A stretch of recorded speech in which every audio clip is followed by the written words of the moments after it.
Hi, I'm Jim Covington. Today is February 11th, 2016. I'd like to welcome you to this week's issue of ISBA Statehouse Review. The bill introduction, I believe, for House bills is ending today, so we're going to have a finite view of the world of what's out there after today. And I believe the Senate deadline, of course, is next week, and we'll have a finite view of what's in the Senate. This, of course, does not in any way minimize, or a lot of things are done by amendment around here, so that doesn't mean if a bill's not filed we won't see an issue. And I've got 6 bills to talk to you about. It's kind of hard for me, they're all still alive, but it's kind of hard for me to predict what's moving around or what's going to be moving around in this session. The first bill is House Bill 4697, introduced by Representative Elaine Neckritz from Buffalo Grove, and it creates the Land Trust Beneficiary Rights Act. And it provides that the rights of a beneficial owner may not be impaired in any way by the change of trustees if the identity of the trustee of a land trust has been changed by virtue of sale, assignment, appointment, or otherwise, but the beneficial owner or owners of the land trust remain unchanged. And it provides that a change of trustees by a sale, acquisition, or appointment governed by the Corporate Fiduciaries Act is not a bar or defense to any pending court action filed by or in the name of either the previous trustee or the new trustee, regardless of whether the court action was originally filed in a representative capacity on behalf of the beneficial owner or owners. That's been referred to the House Rules Committee for future substantive action. The next bill amends the Mechanics Lien Act. It's Senate Bill 2450, introduced by Senator Pam Altoff from McHenry. And current law requires, and this was done about 3 years ago,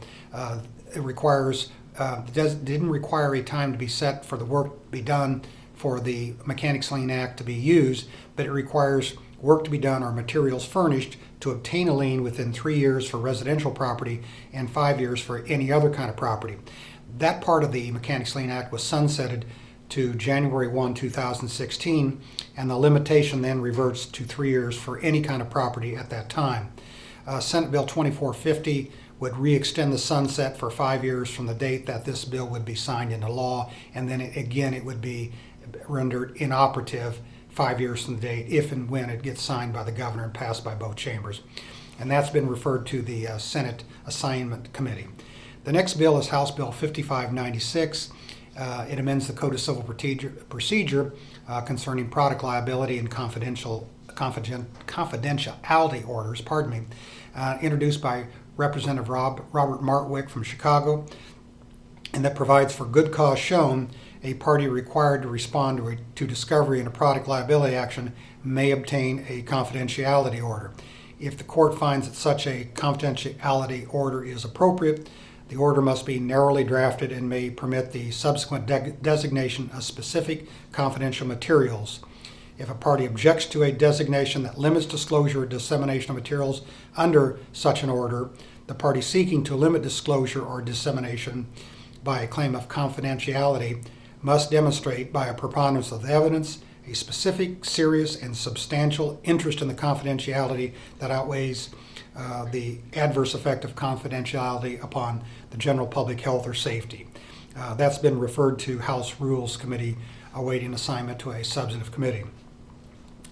The next act creates the Tenants Radon Protection Act, House Bill 4528, introduced by Representative Emily McCasey from Lockport. It provides that before a lease is signed, a landlord must provide each tenant any records pertaining to radon concentrations within the dwelling unit that indicate a radon hazard. If a tenant performs a radon test, the tenant must provide to the landlord the test result within 10 days of receiving the result. Before a lease is signed, a landlord must furnish each prospective tenant with a prescribed radon hazard disclosure form. The next bill is House Bill 4648, and it creates the revised Uniform Fiduciary Access to Digital Assets Act. That's introduced by, we'll have to wait for the train to go by here. And that is the Amtrak on 3rd Street in Springfield, coming from, I think, Galveston or San Antonio, Texas. The revised Uniform Fiduciary Access to Digital Assets Act is House Bill 4648. It's introduced by Representative Chris Welch from Westchester. It provides procedures and requirements for the access and control by guardians, executors, executors, agents and other fiduciaries of the digital assets of persons who are deceased under a legal disability or subject to the terms of the trust. That's been referred to House Rules Committee awaiting assignment to a substantive committee. The final bill is Senate Bill 2509, introduced by Senator Terry Link from Gurnee, and it amends the Probate Act of 1975 to provide that a claim for punitive damages also survives in an action that survives, and that's referred to the Senate Assignments Committee for assignment to a substantive committee. Thank you for listening, and we'll see you next week.